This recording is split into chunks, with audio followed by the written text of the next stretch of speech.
The counseling office at Charles B. Aycock High School is a wonderful resource for all of our students.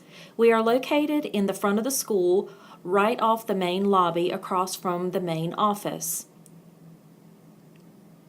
All students are welcome in the counseling office, typically before school, after school, or between classes, or by appointment.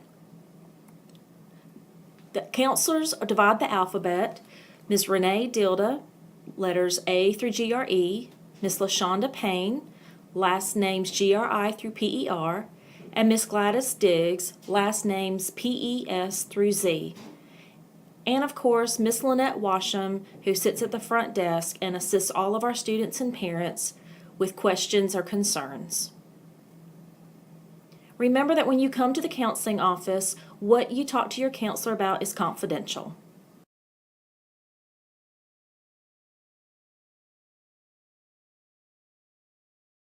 In addition, when you come into the counseling office, we ask that everyone sign in using our Google form on the mini laptop. Make sure you answer all of the questions, or if you were not called to the counseling office and you need an appointment, just take one of the appointment slips, which are pink, fill it out, and leave it with Ms. Washam at the front desk.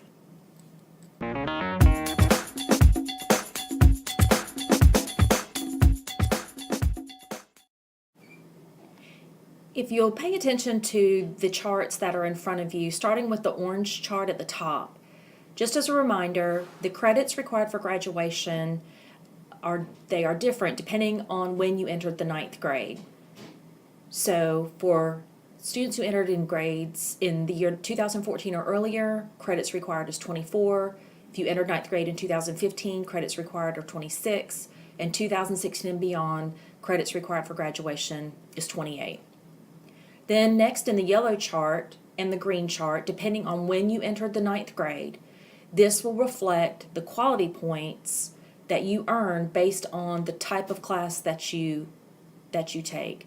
So as an example, if you entered 9th grade prior to 2015-16, you would be looking at the green chart. And for an honors level class, if you made a B, you would earn 4 points towards your GPA. That's just one example. If you entered the 9th grade in 2015-16 and beyond and made a B in an honors class, you would earn 3.5 points towards your GPA. The quality points are averaged on your transcript to calculate the weighted GPA, which then determines class rank for all of our students. Take a minute to look at the two charts at the very bottom of the screen. Again, a reminder, for the blue chart on the left-hand side, for if you earned any grade on your transcript that was earned prior to 2015-16 would be based on the old 7-point scale. Any grade that was earned 2015-16 and beyond would be in the purple chart, and that's on the new 10-point scale. If you have any further questions about GPA and class rank, please refer to the registration catalog that is on the CBA website under Student Services, or feel free to email your questions to your counselor or make an appointment to speak with one of us.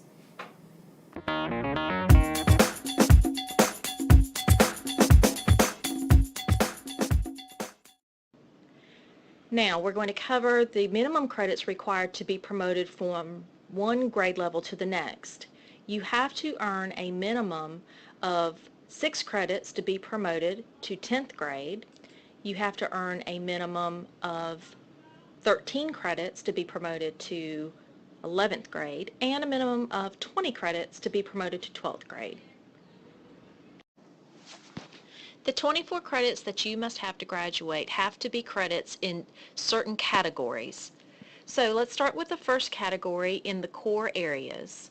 The core area requirements include English, which is 4 credits, Math, which is also 4 credits, Science, which is 3 credits, and History, which is 4 credits.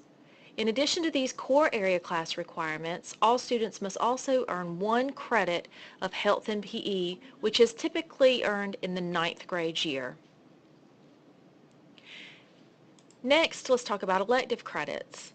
First, let's speak about foreign language. Foreign language credits are optional, meaning they are not required for a high school diploma. However, if you're planning to attend a four-year university directly out of high school after graduation, you must earn 2 credits of the same foreign language while in high school.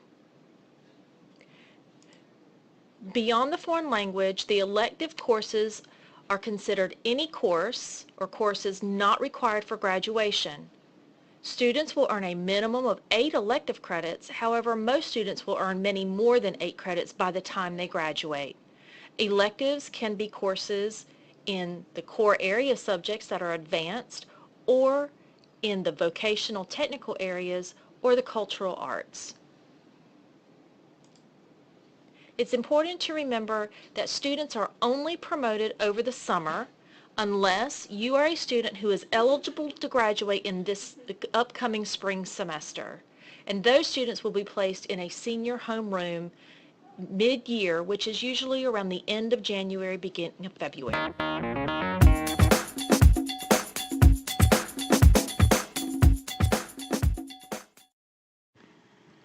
There are several honors programs available at Charles B. Aycock High School. All of these honors programs are outlined in more detail in the registration catalog and in your student handbook. Both of those documents can be downloaded from the CBA website. For now, let's concentrate on discussing the marshals for graduation. The marshals are the top 7% of students in the junior class, and that is decided by the weighted GPA, which determines class rank. The number 1 student in the junior class is considered the chief marshal at graduation, and the number 2 student in the junior class is considered the assistant chief. Next, valedictorian and salutatorian. These honors are for the highest and second highest weighted GPAs in the senior class. Again, based on the weighted GPA, in the event of a tie, the unweighted GPA will be considered.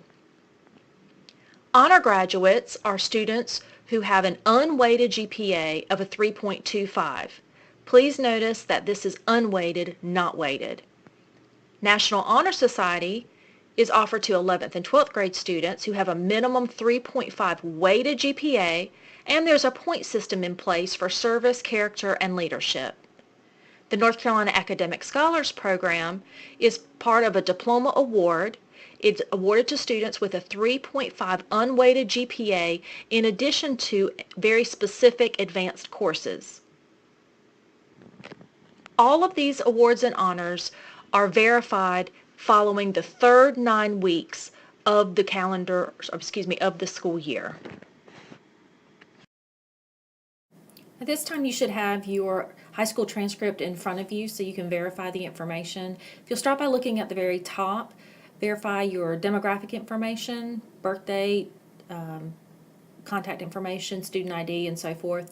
If you find anything that is not correct on your transcript, just make a note on it and return it to your teacher. They will forward it to us, and so we can take a look at it and process the change.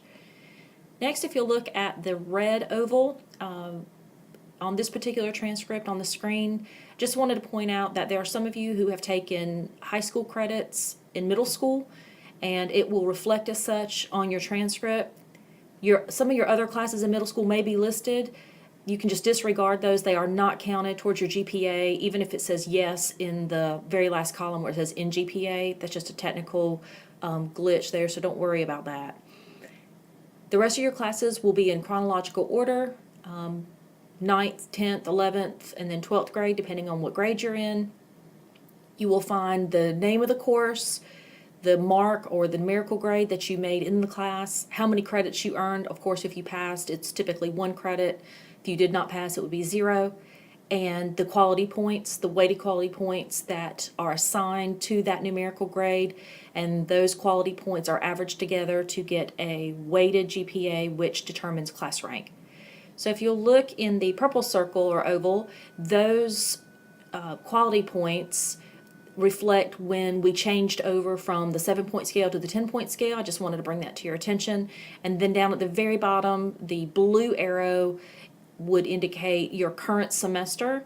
And if you'll notice, only the classes that you're currently taking are on this particular report. It does not list what you are signed up for next semester because this is not a class schedule, it is a transcript. In addition, if you've looked at a transcript before, this report may look a bit different. It's a one-page unofficial transcript, so I don't want you to be alarmed if it seems a little bit different format than what you're used to. If you have any concerns or questions about the information on your transcript, please contact your counselor either for an appointment or by email.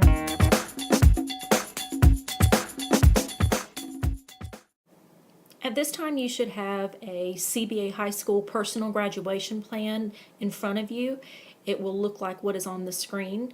You will need to use your high school transcript and go ahead and complete the personal graduation plan for the core areas. So that'll be English, Math, Science, History.